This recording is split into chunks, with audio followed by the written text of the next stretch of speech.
Imagine uma cidade dividida ao meio. De um lado, o capitalismo e a liberdade de expressão. Do outro, o comunismo e o controle do Estado. Entre eles, um muro de concreto com 155 quilômetros de extensão e milhares de histórias interrompidas. Hoje, no Vozes da História, vamos entender como o Muro de Berlim se tornou o maior símbolo da divisão ideológica do século XX e o que ele ainda nos ensina sobre o poder das ideias e dos muros invisíveis que continuam a nos separar.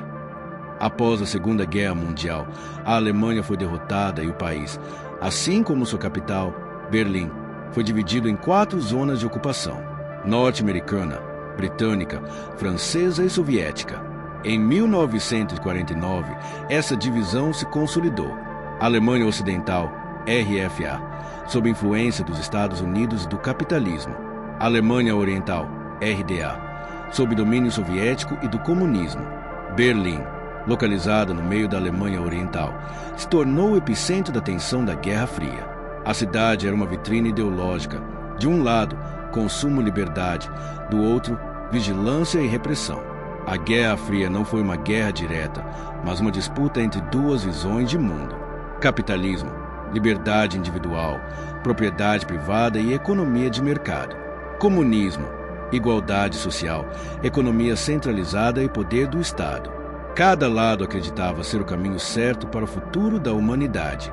E Berlim era o ponto onde essas duas ideologias se encontravam e se chocavam. Entre 1949 e 1961, cerca de 3 milhões de pessoas fugiram da Alemanha Oriental para o Ocidente em busca de melhores condições de vida. Isso era um problema para o regime comunista. Na madrugada de 13 de agosto de 1961, sob ordem de Walter Ulbricht e apoio da União Soviética, soldados começaram a erguer cercas e muros de concreto. Nascia o Muro de Berlim. Famílias foram separadas, vizinhos deixaram de se ver, e o que antes era uma rua virou uma fronteira mortal. A partir dali, tentar cruzar significava arriscar a própria vida. A vida em Berlim Oriental era marcada pelo controle do governo, pela vigilância da Stasi, a polícia secreta e pela escassez de produtos. Já no lado ocidental, a cidade florescia com cultura, tecnologia e liberdade. O muro se tornou o retrato perfeito de um mundo dividido, não apenas por fronteiras físicas, mas por ideias. Com o passar das décadas, a União Soviética começou a enfraquecer. Em 1989, protestos se espalharam pela Alemanha Oriental, exigindo liberdade e reformas. Na noite de 9 de novembro de 1989, um erro de comunicação de um porta-voz do governo anunciou que as fronteiras estavam abertas. Milhares de berlinenses correram para os postos de controle. Sem ordens para atirar, os guardas abriram os portões.